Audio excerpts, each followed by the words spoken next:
Sir, वो बोलता है कि सप्ताह में किसी भी व्यक्ति से 48 घंटे से अधिक काम नहीं लिया जाएगा। तो 48 घंटे से यदि काम नहीं लिया जाएगा तो यदि एक दिन का हम अपना कैलकुलेशन करें तो वो होता है 6.85 घंटे। तो ये क्या करते हैं कि उसको 8 घंटे कराते हैं, 8 घंटे 6 दिन में करा लेते हैं, 8 छक्का 48 हो गया। तो मतलब हमको जो रेस्ट मिलता है उसका काम हम ऑलरेडी कर चुके होते हैं। हाँ बताइए सर। सर मूल रूप से याचिका जो है साप्ताहिक अवकाश का है, जो माइंस एक्ट 1952 की धारा 28 साप्ताहिक अवकाश विथ पेमेंट होने के संबंध में है।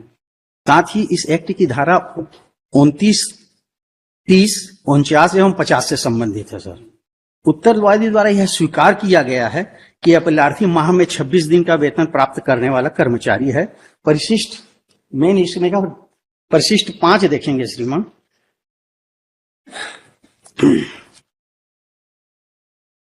उपरोक्त विषयांकर्त आपका पत्र दिनांक 19/3/9 इस कार्यालय को प्राप्त हुआ, जिसके तहत जांच उपरांत पाया गया कि आप माह में 26 दिन के वेतन भुगतान प्राप्त करने वाले कर्मचारी हैं।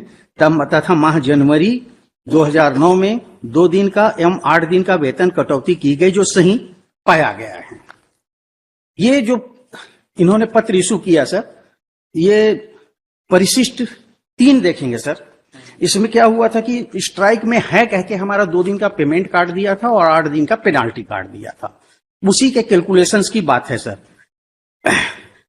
यह कि माह जनवरी का मुझे वेतन पर्ची प्राप्त हुआ, जिसमें उसमें मेरे वेतन से 2 दिन की कटौती की गई है। मैं अनुपस्थित था यह कि मेरा बेसिक वेतन 12,054 है और 2 दिन का वेतन 12,054 डिवाइडेड बाई 30 तो 401 रुपए 80 पैसा होता है। तो 803 रुपए 60 पैसे कटना होता है। मेरे बेसिक 12,054 803 रुपए घटाने पर मेरा बेसिक 11,250 रुपए होना चाहिए, किंतु मेरे पेमेंट पर्ची में मेरा बेसिक 11,126 रुपए दिया गया है। इस प्रकार गलत ढंग से गणना की गई है। से थर्ड पोर्शन में सर यह कि प्रबंधन तंत्र को यह मानकर कि मैं हड़ताल में था, मेरे वेतन से 8 दिन का वेतन भी अलग से काटा गया, इसे भी गलत ढंग से काटा गया। मेरा वेतन बेसिक एसडीए वीडीए मूल रूप से 12,054, 216, 37, 6,111, 37 टोटल होता है 18,381.74 रुपए। इस प्रकार से 18,381.74 डिवाइडेड बाई 30 करने पे 612 रुपए 72 पैसे आता है। इसका 8 दिन का यदि वेतन भी कटौती किया गया है तो 4,901 रुपए 79 रुपए होता है, किंतु मेरे पेमेंट से 5,656 रुपए की कटौती की गई। ये हमने उनको पत्र लिखा था कि आपने क्या नाम से जो काटा है वो गलत काटा है। तो उसके आधार पे ही इन्होंने क्या नाम से परिशिष्ट 5 कही कि आप माह में 26 दिन का वेतन प्राप्त करने वाले कर्मचारी।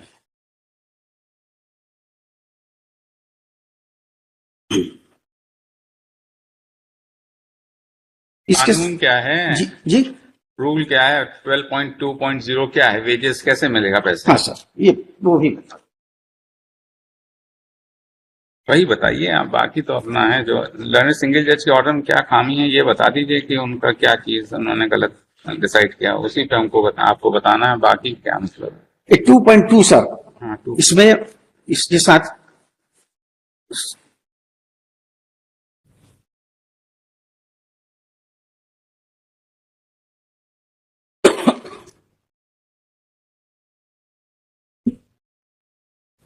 मैं इस किताब से बोल देता हूं सर, किताब में भी लगा हुआ है। हाँ बता दीजिए, ऑर्डर में भी कोटेड है जी।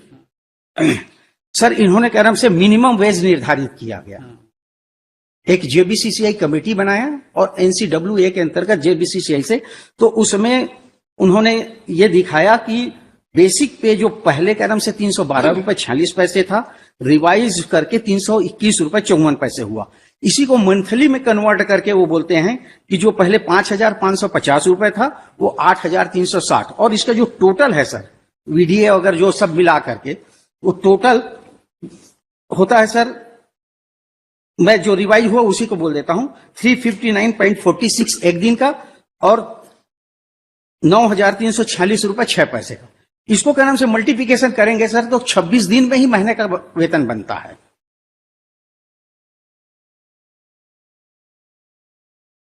पैरा 8 का जवाब बता दीजिए जरा, इसके बारे में क्या कहना है। लर्निंग सिंगल जज ने पैरा 8 में जो लिखा है, जी, फाइंडिंग दी है, उसके बारे में क्या कहना है आपको?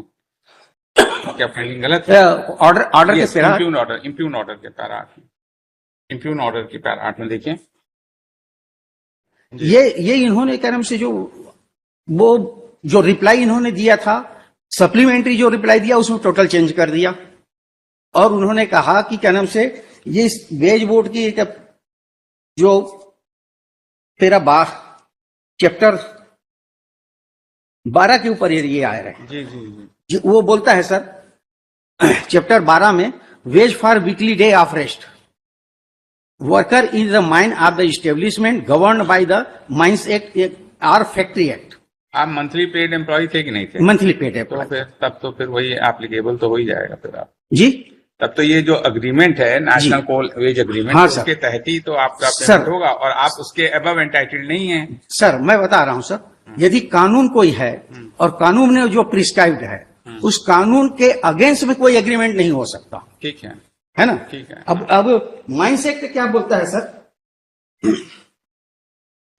माइंस एक्ट में सबसे पहले मैं वीकली का ये पढ़ देता हूं सर। सप्ताह से शनिवार की रात्रि को या ऐसे अन्य रात्रि को जो मुख्य निरीक्षक या किसी निरीक्षक द्वारा किसी विशिष्ट क्षेत्र के लिखित रूप से अनुमोदित किया जाए, मध्य रात्रि को प्रारंभ होने वाली 7 दिन की कालावधि से अभिप्रेत है।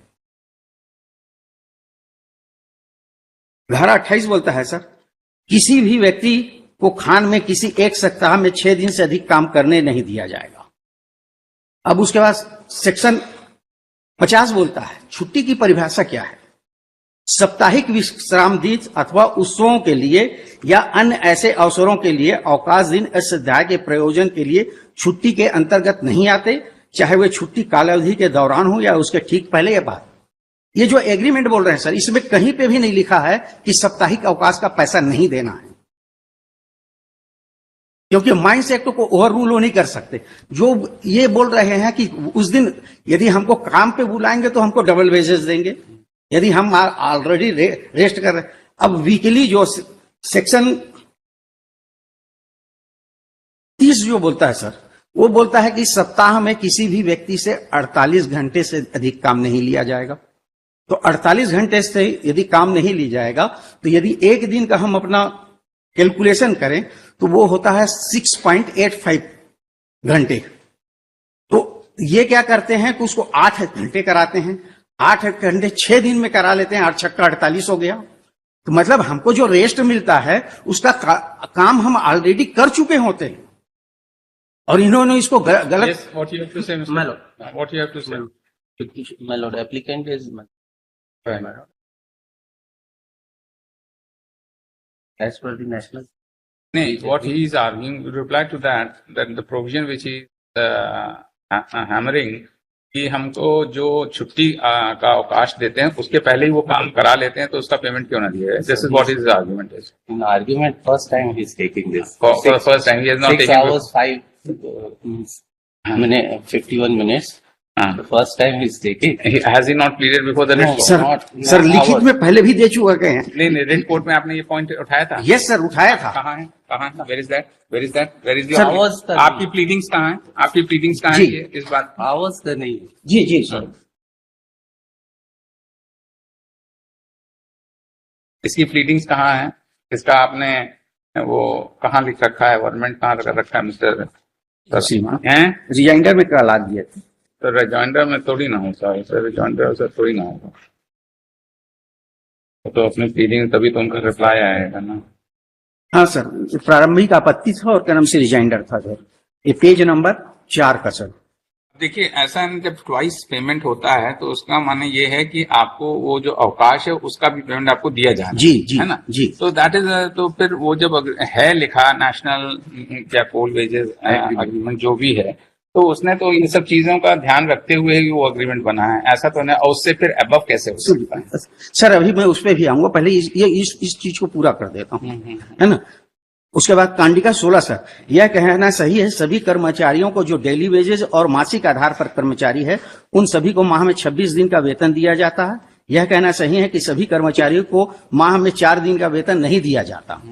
यह कहना सही है कि सप्ताह में 48 घंटे किसी भी कर्मचारी से काम कराने के लिए निर्धारित है।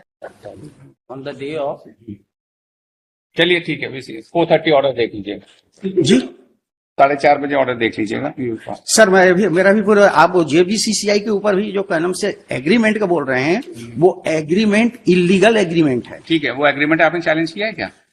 हाँ, कहाँ चैलेंज? वो ये तो नहीं, उस एग्रीमेंट की वो दैट नहीं सर, व्हिच हैज बीन है एनसीए का, it is contrary to the law, कहीं चैलेंज है क्या? देखिए सर वहां पे क्या है, इन्होंने इस बात को यहाँ सप्लीमेंट्री में उठाया, मैंने सप्लीमेंट्री में जवाब दे दिया।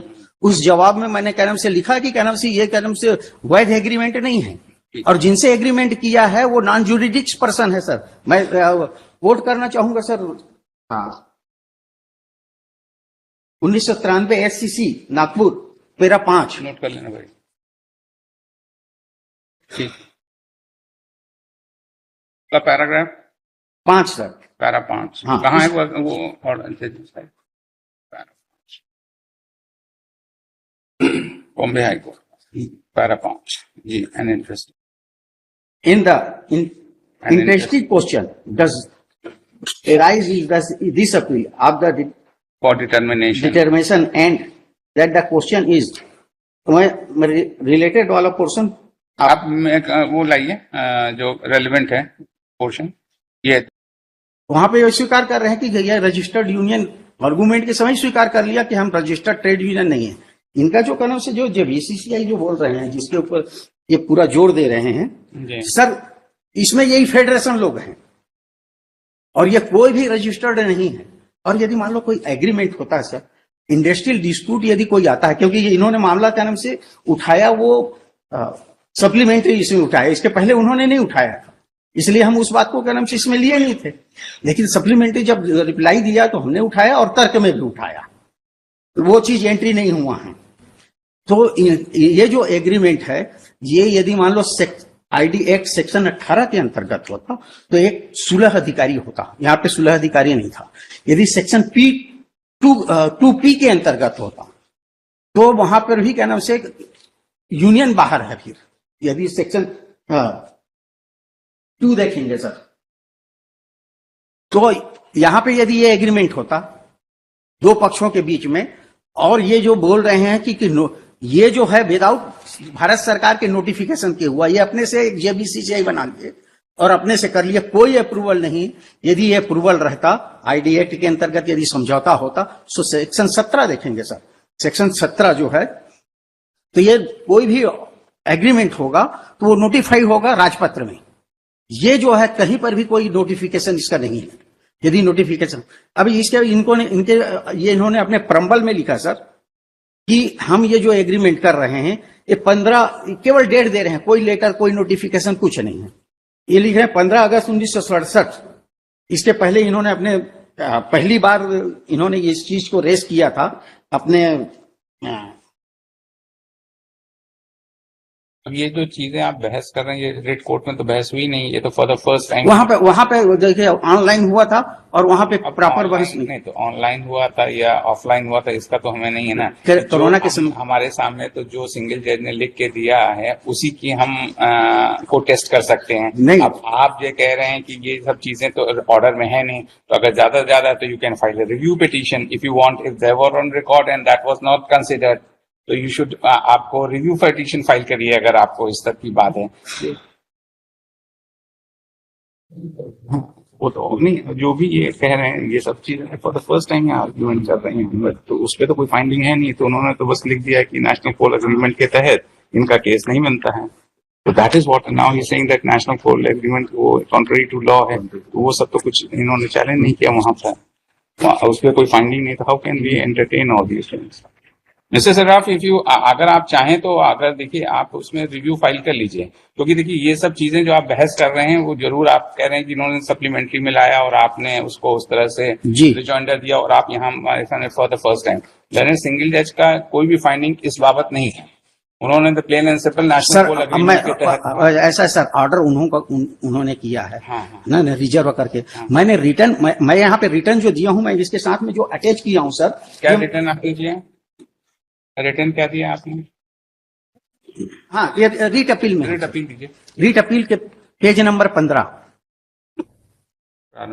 Supplementary reply. सप्लीमेंट्री इसके साथ में हमने रिटर्न भी दिया था। उसको कहीं पर भी ना तो हमारे सप्लीमेंट्री रिप्लाई का कोई उल्लेख है और ना ही हमारा रिटर्न आर्गूमेंट का उल्लेख है सर। अब यहाँ पे ये क्या नाम बोल रहे हैं कि जो JBCCI है उससे हम समझौता करते हैं, लेकिन श्रम न्यायालय में इन्होंने क्या नाम से हमने बाद में उसको पेश किया था आपत्ति लगने के बाद। अब यही है ना कि अगर, इसीलिए मैं आपसे ये कह रहा हूँ ना कि अगर आपका कोई भी कंटेंशन जो था जो रिकॉर्ड पे था and that was not considered by the Learned Single Judge, then you have a remedy that you can file and get the order reviewed in the light of that your submissions. He can see to it what if your contention is correct, then he will pass appropriate orders. Otherwise, no. तो आप कहने से उसको ये करने सब paper तो पूरे हैं सर। आप उसको भेज दीजिए। हाँ, नहीं तो हम आप रिव्यू करने के लिए ऑर्डर कर दीजिए। नहीं, अगर आपका कंटेंशन होगा तभी तो हम थोड़ी ना ऑब्जर्व करेंगे कि आप रिव्यू करिए, क्योंकि हमारा लोग का हमारा निवेदन लिख दीजिए सर। हाँ, और रिव्यू कर दीजिए। नहीं तो हम ये लिख देते हैं कि you want to file a review, that is all. Sir वैसे में पूरी प्रक्रिया और पूरा सब फाइल करना पड़ेगा। नहीं, आप सिर्फ रिव्यू फाइल करिए, आप जो भी रिकॉर्ड तो पूरा है ही है। मेरा निवेदन है सर, आप रिमांड कर दीजिए कि एक बार इसको रिव्यू कर लिया जाए। नहीं, हम इस तरह से नहीं करेंगे। It is for you, if you want. मेरा इंटरेस्ट है, मैं तो बोल रहा हूँ सर, यदि का नाम से अधिक। और देखिए ये चीज आपका कंटेंशन जो है ये वहाँ कंसिडर नहीं हुआ। ये आप सिंगल जज के ऑर्डर की पूरी तरीके से समीक्षा करने के अधिकारी हैं सर। नहीं, अधिकारी हैं, लेकिन वो बात जो आप कह रहे हैं वो कंसिडर नहीं किया। इसके लिए तो आपके पास एक रेमेडी है। तो सर ये तो सब डॉक्यूमेंट्स इसमें लगे हुए हैं। रिटर्न आर्गूमेंट तक का हमारा कहीं पे उल्लेख नहीं है। रिटर्न आर्गूमेंट में हमने कहा से इसी के आगे में जाएंगे सर, तो रिटर्न आर्गूमेंट भी है हमारा।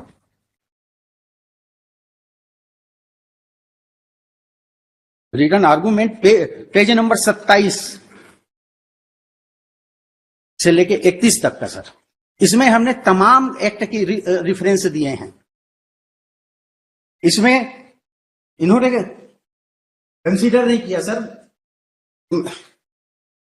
AIR 1960 Allahabad 724।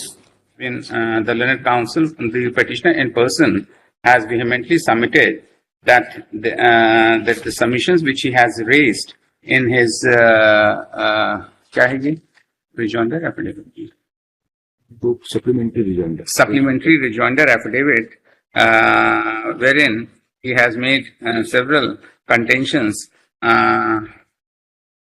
has not been considered by the learned single judge. A copy of the same has been annexed with the memo of appeal. Page 15. 15.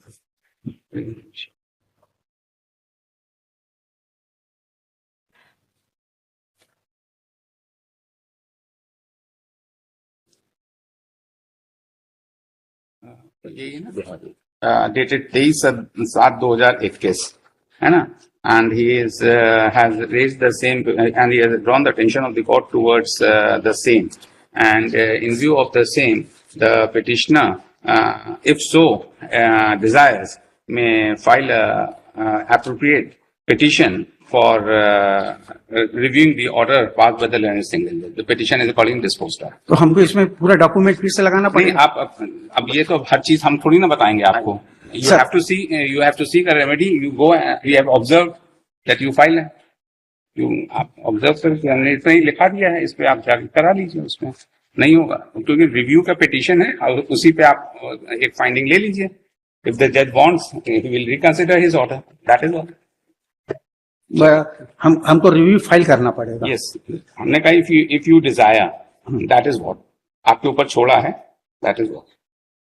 हमारे ऊपर नहीं डिस्पोज ऑफ हमारे ऊपर मत छोड़िए सर, हमको नहीं तो हम नहीं कर कई सकते बार ना। केस होता है, रिमांड होता है सर। नहीं डिमांड हम नहीं कर सकते, अगर आप करेंगे तो then we will pass orders on merit, that is all. We give you an opportunity that what are you raising a point, it was on the record, the learning single जज did not consider the same and there is no finding on record, so therefore it is better for you go and before the single judge file a review petition or so if you so desire and get the order reviewed, let us see what orders he pass, ठीक है ना, that is all। चलिए next case. Item 2, Sri